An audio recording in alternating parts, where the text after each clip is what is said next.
নমস্কাৰ। আজি মই আৰম্ভ কৰিম আৰ্টিকেল সম্পৰ্কে। আৰ্টিকেল আচলতে কাক বলে, আৰ্টিকেল শব্দটোৰ অৰ্থ কি, নাইবা আৰ্টিকেল শব্দটোৰ সংজ্ঞা দিয়া, এই সম্পৰ্কে আজি আমি আলোচনা কৰিম। যে প্ৰথমে ইয়াত লিখা আছে কি, যে আৰ্টিকেল এটা কি ওয়াৰ্ড। আমি আৰ্টিকেলক কি বুলি ক'ব পাৰি, এটা আৰ্টিকেলক আমি ওয়াৰ্ড বুলিব পাৰি বা শব্দ বুলিও ক'ব পাৰি। যে আৰ্টিকেল শব্দটোৰ অসমীয়া অৰ্থ হ'ল শাখা শব্দ নাইবা উপশব্দ বুলি কোৱা হয়। যে এই আৰ্টিকেল আচলতে কাক বোলে, নাউনৰ আগত যিবিলাক শব্দ বহে আৰু নাউনক কি কৰে, নিৰ্দিষ্ট সম্পৰ্কে অৰ্থাৎ নাউনৰ নিৰ্দিষ্টতা আৰু অনিৰ্দিষ্টতা সম্পৰ্কে আলোচনা কৰে বা ব্যাখ্যা কৰে, তাক আৰ্টিকেল বুলি কোৱা হয়। যে আৰ্টিকেলৰ জৰিয়তে নাউনক কি কৰা হয়, বাক্য এটাৰ পৰা পৃথক কৰি বুজোৱা হয়। যিবিলাক ওয়াৰ্ডৰ জৰিয়তে নাউনক পৃথক কৰা বুজায়, তাক আৰ্টিকেল বুলি কোৱা হয়।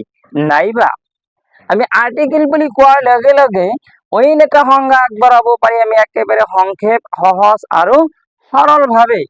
যে এই সহজ আৰু সৰল সংজ্ঞাটো হৈছে কি, এ এন আৰু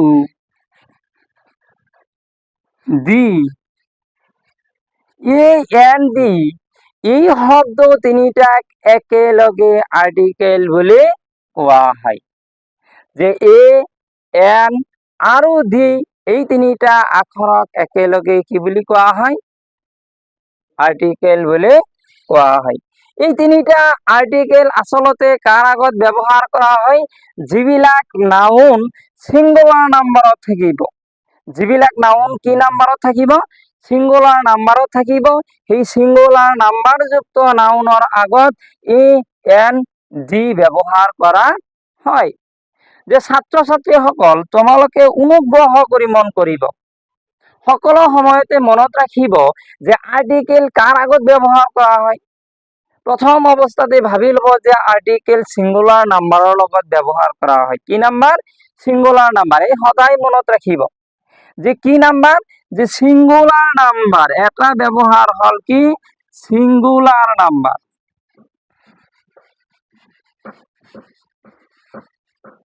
যে কি নাম্বাৰ, এই যে মই তলত লিখিলো এই তিনিটা কাৰ লগত ব্যৱহাৰ কৰা হয়, সিঙ্গুলাৰ নাম্বাৰ। যদি যে নাউন এটা প্লুৰেল নাম্বাৰ হয়, তেতিয়া হলে তাৰ আগত ডিটাৰমিনাৰ সমূহ ব্যৱহাৰ কৰা হয়।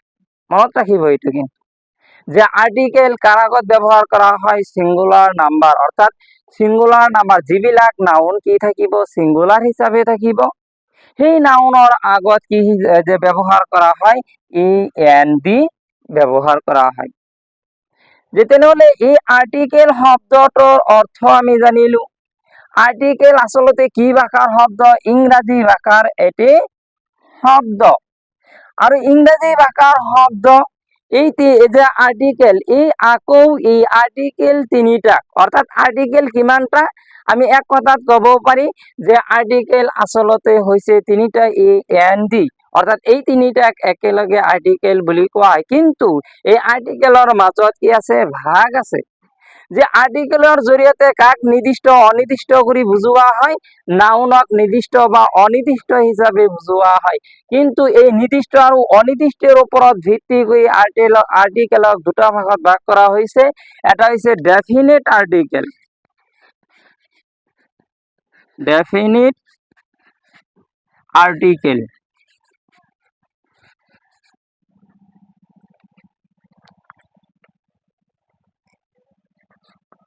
Definite article.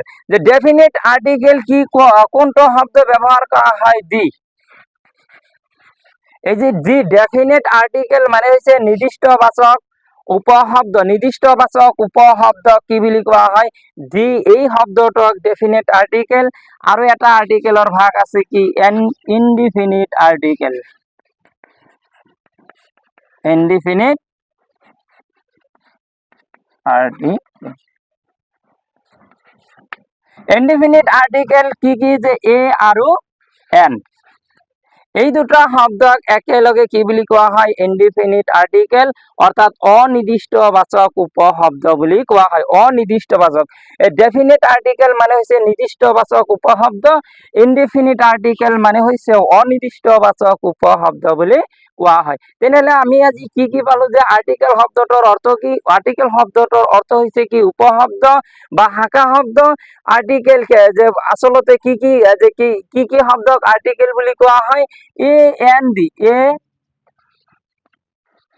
এন আৰু ডি এই তিনিটাক একেলগে আৰ্টিকেল বুলি কোৱা হয় নাইবা নাউনক যিবিলাক শব্দৰ জৰিয়তে নাউনৰ আগত ব্যৱহাৰ কৰা যিবিলাক শব্দ ব্যৱহাৰ কৰা হয় নাউনৰ আগত যিবিলাক শব্দ ব্যৱহাৰ কৰা হয় সেই শব্দবিলাকক আৰ্টিকেল বুলি কোৱা হয় আৰ্টিকেল কাৰ আগত ব্যৱহাৰ কৰা হয় সিঙ্গুলাৰ নাউনৰ আগত আৰ্টিকেল ব্যৱহাৰ কৰা হয় আৰ্টিকেল কি ভাষাৰ শব্দ ইংৰাজী ভাষাৰ শব্দ আৰ্টিকেলক এ এন ডি কেই ভাগত বিভক্ত কৰা হৈছে দুটা ভাগত বিভক্ত কৰা হৈছে ডেফিনেট আৰ্টিকেল আৰু ইনডিফিনিট আৰ্টিকেল ডিফিনিট আৰ্টিকেল কি ডি আৰু ইনডিফিনিট আৰ্টিকেল এ আৰু এন